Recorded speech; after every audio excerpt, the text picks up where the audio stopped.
Hey guys, what's up? I want to start this video off with just some quick announcements. We're going to be able to get to start to meet here in the next couple of weeks in small groups and spaced out, really far apart. So for this week, we're going to go ahead and hold off on meeting at all. But I do need your addresses for a special treat that we're going to be trying to get out to you guys. Me, Drake, Jessica, and Taylor, maybe a couple others will be delivering those treats to y'all. So we really, really, really need those addresses. A couple of y'all have already sent those in, so thank you. But if you haven't, then go ahead and send that to our commotion page or to me or to Drake or Jessica or Taylor or whoever. Just make sure we get them so that you don't get left out.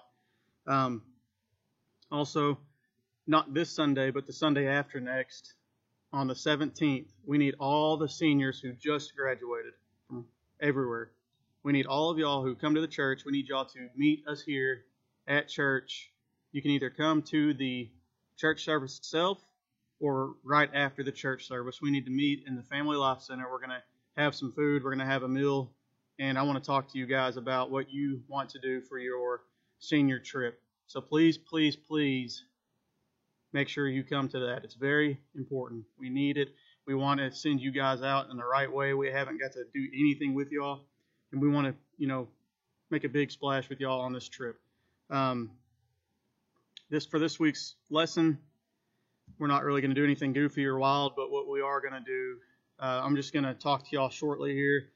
I got the privilege, Rob let me preach last Wednesday on unity in the church and on the prison epistles. So I'm just going to leave a link for y'all to go and click on that and watch that. It's on Facebook.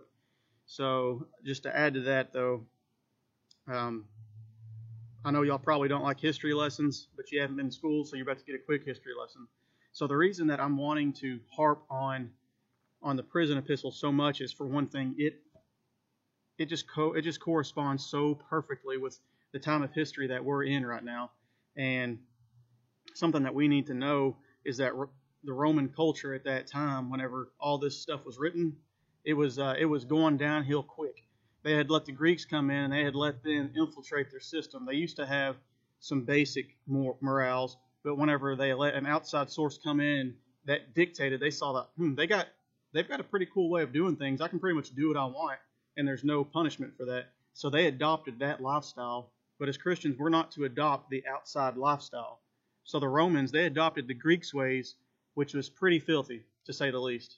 They were into all kinds of sexual immorality, and they even saw it as, a lot of them even saw it as a game to try to lure another man's wife away from that man, and just wicked stuff like that. And to think that wouldn't even hurt their reputation. Today that would destroy someone's reputation, but back then that wouldn't damage their reputation at all, as long as it wasn't against a noble or someone who is a higher up.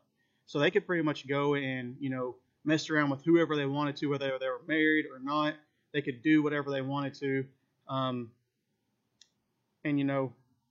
they were all just greedy, to say the least. They were just greedy. They weren't going to help someone if they weren't going to get something out of that. So our country's not quite that bad yet, but I could definitely see through all of the sexual immorality that's being allowed, all of the just nastiness that's going on, all of the greed, and through everybody stockpiling on things like toilet paper. I mean, really, I can definitely see where we were heading for the same thing that the Romans were heading at whenever they let an outside source come in and dictate their culture. But guys, as Christians, we are to dictate our own culture, and I want to just leave y'all with Colossians 3:5-10 says, "Put to death, therefore, whatever belongs to your earthly nature, sexual immorality, impurity, lust, evil desires, and greed, which is idolatry. Because of these, the wrath is coming. You used to walk in these ways in the life you once lived, but now you must rid yourself of all such things as these: anger, rage, malice, slander, and filthy language from your lips. Do not lie to one another, since you have taken off your old self with its practices and have put on the new self with its practices, and have put on the new self, which is being renewed in knowledge in the image of its creator." So guys, I just want to encourage you this week to keep yourself in check. Don't let this new way that things have been going on, don't let that dictate the culture. But as Christians, this word right here in God dictates our culture. So get in your Bibles. Don't let the enemy drive a wedge between you and God. We love y'all, and remember to send us those addresses. And seniors, be there on the 17th. We need you there. We want to see you, and we want to spend time with you. Y'all have a good week.